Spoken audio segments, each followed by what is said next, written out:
আসসালামু আলাইকুম। হ্যালো প্রিয় লিসেনার্স, কেমন আছো তোমরা? আশা করি ভালো আছো, যার যার অবস্থান থেকে ভালোর দলে আছো।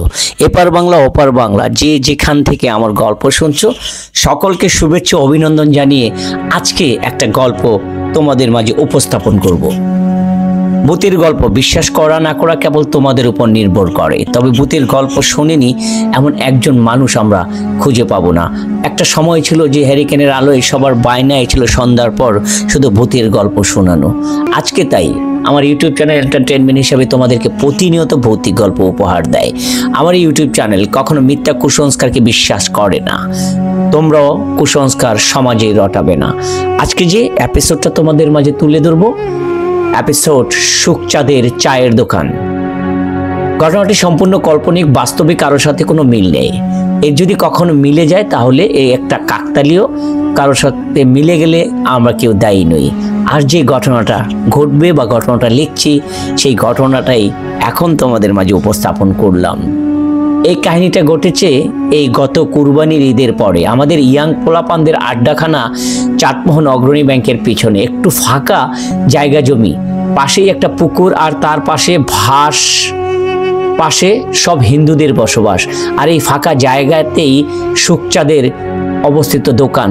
সবাই জানে যে হিন্দুদের বসবাসের স্থানে নাকি এটা ঘটে থাকে, তা আজকাল আমরা লোকমুখে শুনে থাকি। কিন্তু আমরা সবাই ইয়াং পোলাপান, আমাদের মধ্যে এই জায়গার সব সময় দেখা যেত।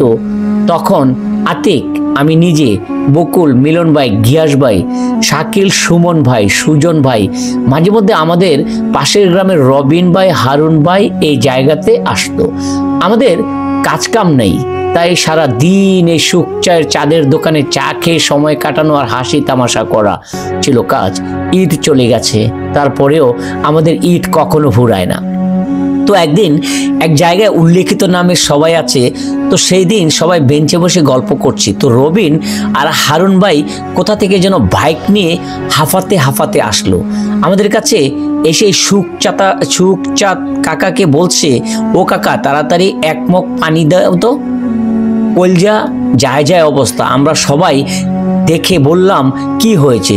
সুখচাঁদ কাকা পানি নিয়ে আসতেই বলতেছে, কি রবিন, কোন শরীর বাড়িতে থেকে এই বড়া সন্ধ্যায় তারা খাইয়া আইলু? হারুন ভাই বলতেছে, আরে কিছু না কাকা, আপনি যান, সবার জন্য চা বানান। সুখচাঁদ কাকা সেখান থেকে চলে গেল চা বানাতে। বকুল ভাই জিজ্ঞাসাবাদ করলো, রবিন ভাই তো কথাই বলতে পারছে না। সুমন ভাই বললে, কি রে হারুন, কি হয়েছে? তখন হারুন ভাই বলতেছে, আরে ঘামছে। আমি বললাম, ভাই ঘামছেন কেন, ভূত দেখেছেন নাকি? বললে, হ্যাঁ হবে হয়তো। সবাই হাসাহাসি করতে লাগলো। ভূতের কথা শুনে শাকিল বাসায় চলে গেল। তারপর রবিন ভাইয়ের অবস্থা দেখে হাসি থামালো সবাই। পরে হারুন ভাইয়াকে বলতেছে, তাইলে শোনো, বাসা থেকে আমি আর রবিন বাইক নিয়ে এখানে আসার জন্য বের হলাম। খুব ধীরে ধীরে তখন বিকেল 5:17 বোয়ালমারির মাঝখানে ব্রিজে এসে বাইক আর চলে না। এখন কি করি? টাঙ্কি জাকিয়ে দেখি তেল আছে, তবুও চলে না। ফ্লাগটাও ঠিক আছে, তবুও বৈদ্যুতিক তৈরি হয় না। দেখতে দেখতে সন্ধ্যা আজান দিয়ে দিল, আর তখনই প্যাডেল মারতে বাইক স্টার্ট নিল। আমি রবিনকে বললাম বাইকে উঠতে, আর তখনই এক অজানা কিছু অদ্ভুত বিশ্রী চেহারা একজন এসে বলতেছে, এখন বেঁচে গেলি আল্লাহর নির্দেশে, কিন্তু তোদের আমি ছাড়বো না। এটা দেখে দুজন ভয় পেয়ে যাই। আর রবিন এই অবস্থায়, বকুল ভাই বলল, আচ্ছা বুঝলাম, তোমাদের আজ বাড়ি যাবার দরকার নেই, তোমরা আজ আমাদের বাসাতেই থাকবে। এ বলে উঠতে গিয়ে গিয়াস ভাই বলে ফেললো, কিরে বকুল, তোদের বাসায় না রাত্রে কে যেন ঢিল ছোড়ে? বকুল ভাই বলল, এমনিতে দুজন ভয় পেয়েছে, আর তুই থামতো। গিয়াস ভাই আর সুজন ভাই বলতেছে, সত্যি কথাই তো। এইদিকে সুখচাঁদ কাকা চা বানানো শেষ। কাকা এসে বলতেছে, কিরে, সবাই যে ভূত নিয়ে মজে আসিস, তোরা কি জানিস এই পুকুর পাড়ের কাহিনী? আমরা কেউ শুনতে চাইলাম না। এদিকে ফট করে মিলন বলে ফেললো, বলেন কাকা, আমি আতিক শুনবো। আমরা বাধা দিলেও কাকা বলতোই সে একরোকা। কাকা বলতে লাগলো, তখন 1980 সাল, তোদের অনেকেই জন্ম হয়নি। তখন থেকে এই পুকুরে তখন হিন্দুদের এই জায়গা ছিল, কিছু মুসলমানও ছিল। একদিন এই পুকুর পাড়ে সোনার নৌকা ভেসে ওঠে। হিন্দুরা সব মুসলমানরাও নৌকা ধরতে গেলে সবাইকে তলিয়ে নিয়ে যায়। তারপরের দিনটা সবাই এই এলাকা ছেড়ে চলে যায়। গল্প বলতে বলতে রাত 11:30 বেজে গেছে। কাকা বলল, তোরা কি থাকবি নাকি আমি বাসায় যাব? কাকা চলে গেল আর বলে গেল, সবাই চলে যা, অনেক রাত হয়েছে। সুমন ভাই কাকার সাথে চলে গেল। গিয়াস ভাই আর সুজন দুই একসাথে চলে গেল। বকুল আর রবিন আর হারুন ভাই বাসাতে থাকবে, তাই তারাও চলে গেল। আমি আর মিলন 0 পয়েন্টে যেতে হবে। আমি বাসা ভাড়া থাকি। তো আমি আর মিলন ভাবতেছি, ইস, যদি সোনার নৌকাটা পেতাম। তবে বসে রইলাম। বকুল ভাই রবিন হারুন ভাইকে বাসায় নিয়ে যাওয়ার জন্য রুচি হোটেলের সামনে যেতেই ধমাকা হাওয়া বয়ে যেতে লাগলো। রবিন ভাই চিৎকার দিল, আর আমি মিলন সেখানে যাবার আগেই পুকুরের মধ্য থেকে কে যেন বলে উঠলো, কিরে তোরা কই যাস? তোরা দুজন না সোনার নৌকা নিবি? আমি আর মিলন থমকে দাঁড়ালাম। ওই দিকে আর কান সারা শব্দ পেলাম না, তাই পুকুর পাড়ে দুজন দাঁড়িয়ে রইলাম আর বললাম, কোথায় তুমি? কার তুমি? কোথা থেকে বলছো? গল্প শুনেই কি আর আমরা ভয় পেয়েছি? যদি ভাবো তবে ভুল, আমরা তোমার কথায় ভয় পাইনি। আমাদের ভয় দেখাতে পুকুরের অপর প্রান্তে তাকিয়ে রইল একদল ঘোড়া, এদিকে আসছে কিনা পা নেই। মিলনকে বললাম, মিলন তুই বসে তো। আমি আর মিলন বসে পড়লাম আর বললাম, ওকে দেখি ভয় দেখানোর জন্য আর কি করতে পারো? দেখি আকাশ থেকে বৃষ্টি পড়ছে, পানিতে চারদিকে খুব জ্বর হইতেছে, কিন্তু আমাদের গা ভিজতেছে না। পরে দেখি এক ড্রাগন এসে আমাদের আগুন দিয়ে পুড়িয়ে দেবার চেষ্টা করছে, কিন্তু সে কিছুতেই পারছে না। পুকুরের মধ্যে তাকিয়ে দেখি সেই কাকার গল্পের সোনার নৌকো। মিলন ধরতে যেতে চাইলে আমি বাধা দিলাম। মিলন আমায় ধাক্কা দিল। মিলনকে আমি ঝাপটে ধরি। মিলন আমার বাধা আর পেরোতে পারে না।